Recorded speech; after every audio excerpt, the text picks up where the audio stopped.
life. A woman suffered a stroke on a Milwaukee County bus, but hours went by before anyone helped. Rob Koebel is here with an on your side on this woman's terrifying story, Rob. Well, Mike, we're not talking about a couple hours here. We're talking about 5 hours where a woman was in desperate need of medical attention and her family says she was ignored.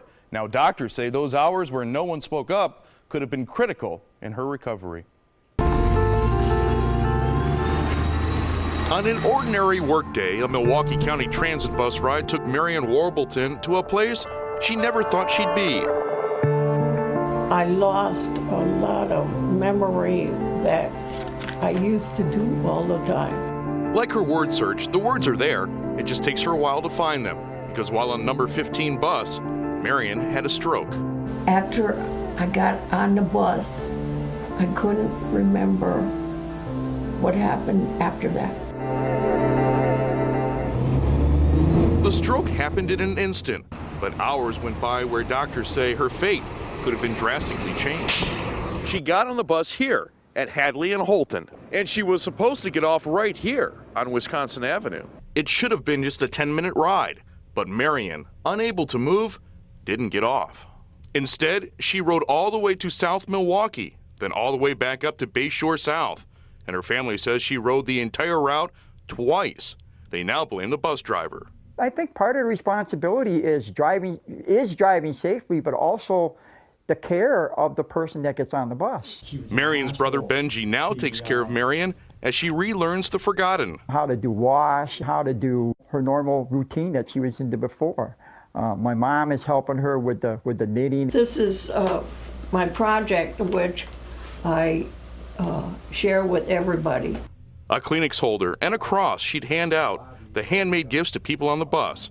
She knew the regular riders, but on that cold February day, no one knew she needed help. She rode a bus for 5 hours, and she shouldn't have. MCTS declined interviews and refused to go on camera. Instead, it only issued this statement, saying it saddened to hear of Miss Warbleton's health condition, that while riding the busy route, she did not show any visible signs of distress. Dr. Michael Connor treated Marion when she arrived at St. Mary's emergency room. He says though her stroke was mild, there were slight signs. She was not making sense. She didn't know where she was. She had a slight, ever so slight, facial droop and some slurred speech. Over the phone, MCTS admits the bus driver questioned why Marion kept missing her Wisconsin stop. But she says she could talk. When asked where she was getting off, she'd always say Wisconsin. It wasn't until they finally changed bus drivers that the new bus driver knew that there was something else wrong, that she wasn't just a sleeping customer. The I-team pieced together a timeline. According to MCTS, the driver called security. Security came on board and called police. Police then called for medical. By that time, it was around 3 in the afternoon. She was supposed to have gotten off at her stop a little after 10 in the morning. Her initial CT scan of the brain revealed changes in the brain, which suggests that the stroke had been going on for some time.